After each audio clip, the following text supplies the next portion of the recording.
I've had a lot of jobs over the years. It sounds so silly to say, and I get it because I'm American. I had to wear nude pantyhose all the time. We're human, we eat.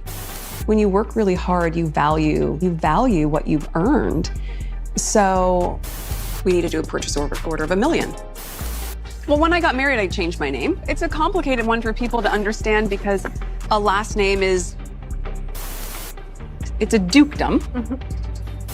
Clickbait has a huge financial implication. Meghan Markle's bizarre interview. Red flags everywhere.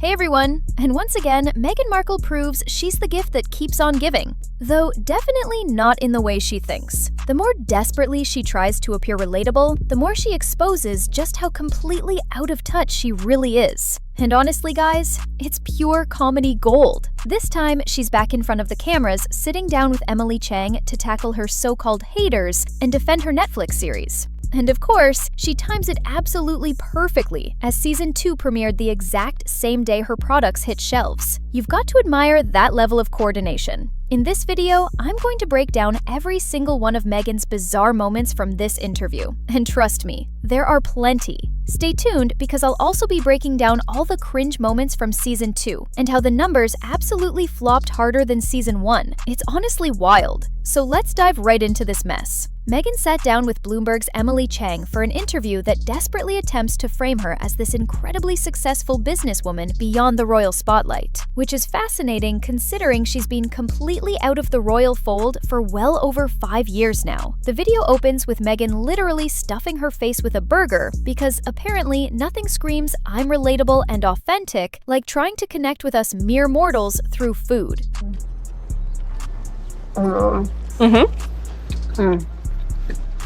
Well, you asked earlier about if you feel the pressure to be real. We're human, we eat. Guys, this isn't 2012 anymore. You won't get a viral Tumblr post just because you were eating pizza backstage at the Victoria's Secret fashion show. Right off the bat, we can see exactly how she's being framed as this relatable businesswoman. And this comment right here perfectly explains the issue most people have with Meghan. What exactly has she built that stands on its own merit? Archewell has absolutely no significant output beyond PR stunts. Her Spotify deal completely collapsed, with executives literally calling her lazy and difficult to work with. Her business ventures are consistently propped up by celebrity connections rather than genuine innovation or actual results. To present her as this thriving entrepreneur completely ignores the repeated failures and the clear pattern of overpromising and under-delivering. That isn't misogyny or hate, my friends. It's simply the documented record. And this becomes crystal clear when just seconds later, Emily asks Meghan as if she's some kind of expert. I want the with love take on why does this taste so good? What's so special about this? It's the squishy bun, it's the crunch in the onion, it's the texture of the meat, She's basically describing this burger like she's an amateur food blogger. She's not a professional chef, so she has absolutely nothing insightful to add, just completely generic observations that literally anyone could make. And Emily just dies laughing, because with Meghan, there's simply no substance whatsoever. All you can do is laugh at the absurdity. She then launches into the same tired, recycled story about how this is Meghan, the Duchess of Sussex, who you may think you know, the royal, the tabloid subject, the divider who was trapped in the monarchy. At least that's what the media told us. And immediately, we see it's the exact same recycled narrative Meghan has been hurling at the press for the past 5 years. So let's fast forward through this predictable nonsense, shall we? Now, I've already extensively covered how Meghan constantly inflates her brand and all the projects she supposedly had lined up over the years. We jump to Meghan talking about her brand, and the delusion absolutely has to be noted, because she claims, and suddenly the conversation goes from a few thousand jars and lids to we need to do a purchase order of $1 million. Now, what's particularly interesting about Meghan and her brand is that specific unit sales aren't publicly available anywhere. But Meghan previously compared the limited availability of her brand to a sneaker drop, and specifically noted that the scarcity mentality at the beginning might be a hook for people. So many people rightfully feel like she's using the classic sellout strategy to artificially mimic success. Her brand is notorious for these limited releases and microdrops, a marketing tactic countless brands use to create completely artificial scarcity. By making products seem like they're constantly selling out, it generates fake excitement and a false sense of urgency. But is there any actual proof of these supposed sellouts that Meghan claims she's now scaling up to 1 million units? Who really knows? But one thing is absolutely certain, guys. Meghan keeps getting caught in multiple lies. Lies that have gotten her in serious trouble with Netflix, Spotify, and even in court, because she's constantly trying to scheme her way out of situations, always promising these big results and outcomes. And when the time comes for her to actually show us something substantial, she has absolutely nothing. But you know what she does have? Her precious 72 days as a working royal that she is milking completely dry. She's still endlessly complaining about royal life, and this time it's over pantyhose. Yes, you heard that right, pantyhose. I had to wear nude pantyhose all the time. Let's be completely honest here. The way she dramatically pauses for a reaction absolutely kills me. It's not very myself. I hadn't seen pantyhose since movies in the 80s when they came in the little egg. It's been 5 full years since she left, and 7 years since she married into one of the world's oldest and most traditional monarchies. And she still cannot grasp that there were established rules and traditions set long before her arrival that weren't going to magically change just for her. But what makes this even more absolutely mind-boggling is the documented fact that she broke royal protocol multiple times by deliberately refusing to wear stockings. So how exactly is she complaining about something that she didn't even consistently follow herself? Good thing she doesn't get paid for thinking, my friends. Most jobs have specific dress codes. Doctors, police officers, corporate workers, they all follow them without complaint. So why is Meghan acting like wearing stockings at work is some kind of personality crime? And why is it considered inauthentic to simply follow a dress code while you're literally on the job? And even better yet, why is she still endlessly complaining about a job where she only worked for 72 days total? How does she still have new content to complain about after 6+ hours with Netflix, 2 hours with Oprah, multiple tell-all interviews, and countless times she's already told her sob story? When you're able to dress the way you want to dress and you're able to say the things that are true and you're able to show up in the space really organically and authentically. She says all of this and then releases rosé as if it's her own creation. But when you actually trace the barcode number through the official barcode registry, it comes up as registered to Wine Gift Shop LLC in San Francisco. At some point in the interview, Emily and Meghan are at this library that Meghan claims, "This is my friend's place. This is Godmother's," trying desperately to give herself some personality. And Meghan attempts to bond with Emily by bringing up the kids. I spend so much time reading children's books. You have 4 kids? Yes. And in typical Meghan fashion, what does she say next? You know, our kids are 4 and 6, and so Pure class, guys. And there it is. All she apparently knows about her own children is their ages, because Archie and Lilibet are actually 3 and 5 years old. The kids are always conveniently brought up whenever she wants to promote something, like using them to promote Season 2 and her playlist in a Labor Day post. Now, I don't know if Meghan constantly trips over her own words, but she said, well, I spend so much time reading children's books. Only to immediately say, I haven't really gotten into a book in a long time.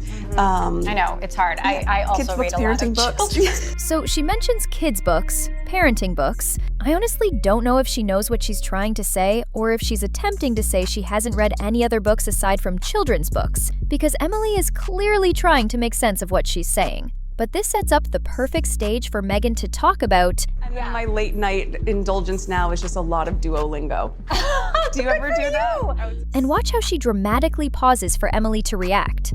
The claw extends for a second, and she has this very tight-lipped smile as she waits for Emily to respond so she can say, I'm Duolingoing French. Yeah. I committed to relearning it, and so, yeah. which is literally the exact same story Meghan told 3 years ago to Variety. I've done my 10 minutes of Duolingo. I really wanted to relearn French. I Studied it for the 4 years in high school, and then I just went. And then at some point in the interview, Meghan gets questioned about this whole revelation of Meghan Sussex, and her explanation is just as hilarious as she is. What have you learned about yourself since becoming Sussex? Well, interesting. What I learned about myself is no matter what my name is or what people call me, I'm still the same person. You can tell that halfway through this entire scheme, she completely lost the plot because she says, so that didn't change who I am. And maybe that's probably the biggest distinguishing factor. It didn't change who you are, but you absolutely went off on Mindy Kaling randomly when she didn't refer to you as Meghan Sussex, basically expecting her to bow down to you. It's so funny too that you keep saying Meghan Markle, you know I'm Sussex now. You have kids and you go, no, I share my name with my children. She's then asked more about this whole name drama. Are you Meghan Sussex? Are you Meghan Duchess of Sussex? Mm-hmm. Is Markle even on your passport anymore? Is it? We don't use that term anymore. And you can immediately tell that Meghan is completely confused as she gives this absolutely lackluster explanation of what she calls herself. She deflects from the question right off the bat, saying, I got married, I changed my name. Yeah. But it's a complicated one for people to understand because a last name is... For people to understand? Or is it complicated for you, Meghan? The real issue is she never officially told anyone that she's supposedly not Meghan Markle anymore, because if she had, that would have been an official statement to the press. Instead, both she and Harry went on fake royal tours, tell-all interviews, an entire Netflix show, and not once was this supposedly clarified. It's only when Meghan wanted something completely new for people to talk about that she randomly attacked Mindy Kaling about it. She then goes on this whole Americans are silly, haha, we're stupid and don't understand basic concepts rant. It sounds so silly to say, and I get it because I'm American. What? And then I went there and I started to understand, and you come back and as an American you go, I'm so confused. Yeah. Okay, so there's some education that needs to be done. I can see that. It's a dukedom. Is anyone here American and deeply confused like Meghan is desperately trying to make us seem? Why would we be confused? Are we illiterate by any chance? People aren't confused, Meghan. They're simply calling out your obvious nonsense. That's not confusing, guys. That's just facts. Emily Chang continues with this charade, saying, a duke. That's a new word for me. I mean, it's not quirky or relatable to not research a subject beforehand. I also didn't know anything a couple years ago when I first started covering Meghan and Harry. But guess what I did? I actually did my research. A concept Meghan is desperately trying to pretend is dead in America. Education. Because she's trying to gaslight everyone about what really went down when she actively scouted Harry out and manipulated him by pretending she didn't know anything about him because she's supposedly illiterate. I'm sorry, American. And yet, she never actually clears up whether Markle is dropped or not because she's a pathological liar. She just goes on and on about Sussex being a family name and how Duchess of Sussex is her legal name, but never clarifies what the hell she meant by not going by Markle anymore when she randomly attacked Mindy Kaling. You know, yes, so my legal name is Meghan, Duchess of Sussex. But Sussex for us works as our family name. And the kids actually use the Mountbatten-Windsor name, something Meghan conveniently never bothered to mention. She seems completely out of the loop, just constantly shifting with whatever serves her current PR angle or helps her squeeze a little more out of that royal connection. And her current PR strategy clearly shows that she's using the kids to promote whatever she's trying to sell, which is absolutely hilarious since she's doing exactly what she accused the royal family and the media of doing. She constantly whined about security concerns, only to expose exactly what soccer school Archie goes to when she posted the back of his shirt in clear view on her Instagram. And we already know that if she or Archie gets photographed there, A, it was previously planned by her literally outing the location on her Instagram. B, she'll probably use it to milk this idea that they're in constant danger and that's why they need the US to fund their security. And C, she'll probably use this to fuel Harry's paranoia even more, as he goes off in yet another tell-all interview doing her dirty work. Emily Chang feeds into Meghan's delusional theories when she asks her what she would do if she had total anonymity, to which Meghan responds, every other celebrity in Montecito and Santa Barbara goes to the grocery store every week without any issues whatsoever. But Meghan, who's never photographed unless it's painfully staged, supposedly can't. Let's be completely real here, my friends. Also, it's always someone who doesn't actually do the mundane things in life who tries to romanticize grocery shopping every single day. You don't really go grocery shopping every single day, and considering she's claiming to grow literally everything in her backyard to fulfill some alleged dream she supposedly had when she was 6 years old, it's highly unlikely that she'd need to go grocery shopping daily. If you're growing everything in your backyard, what would you possibly be buying daily? Milk? Does a jug of milk finish in a single day? Black pepper? Are you using 8 cups a day? It just sounds like someone who doesn't actually do any of the mundane things in life, which is perfectly fine. But don't pretend like it's what you do or strive to do. This fake act is incredibly off-putting. Another massive lie she's constantly peddling is that she had this extremely established Hollywood career that she heroically gave up for Harry to show her ultimate sacrifice and to hit back at claims that she's using him. And if anything, she did him a favor. This is the exact same story she tried to paint on Netflix, which I so graciously exposed in my previous videos. Suits was already on a steady decline by season 5 in 2015, averaging about 2 million viewers per episode, and then dropping to less than 2 million for season 6 in 2016. Apparently, Meghan's character was going to get written out of the show anyway, and the show itself revolved around Patrick J. Adams and Gabriel Macht, so it's not like she was even the main character. Another story Meghan keeps desperately peddling is that no one really knows who she is, and that the media is just cashing in on her name for clickbait and income. Newsflash, Meghan, the media existed long before you, and it'll exist long after you're forgotten. Celebrities and the press have a symbiotic relationship.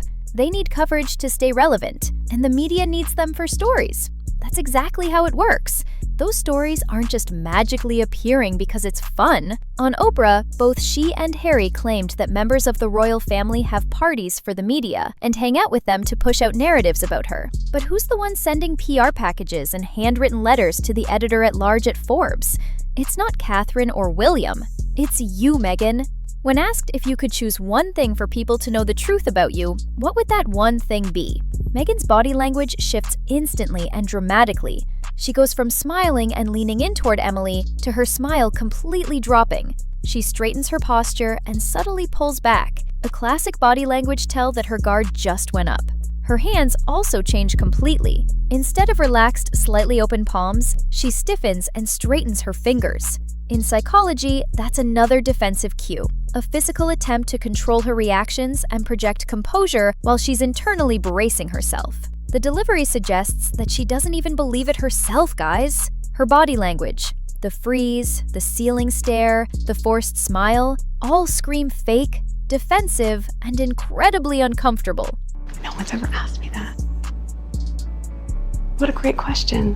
After saying that, she even stares Emily down for a bit, almost like she's reading how Emily perceived that response while nodding her head, which is a psychological tactic when you're desperately trying to get the person in front of you to agree with you, because Emily was looking at her like she couldn't even believe the absolute nonsense she was hearing. And when she doesn't get any reaction out of Emily, it's like watching someone in a complete rat race, because she looks deeply at her again, fixes her hair, the smile drops, and she goes back to talking about what can be super dehumanizing when you look at clickbait culture and how much is written about someone. Because you know who else is a real person? The Princess of Wales, who has suffered numerous vicious attacks by Meghan and Harry. She was painted as a villain who grimaced when Meghan wanted to use her lip gloss, or when Harry exposed private texts between Meghan and Catherine in his book, or when Meghan went on Oprah lying about how Catherine made her cry, or when she had her mouthpiece on Netflix conspiring about Catherine's whereabouts when she was dealing with her cancer diagnosis. She said something that really stuck out to me.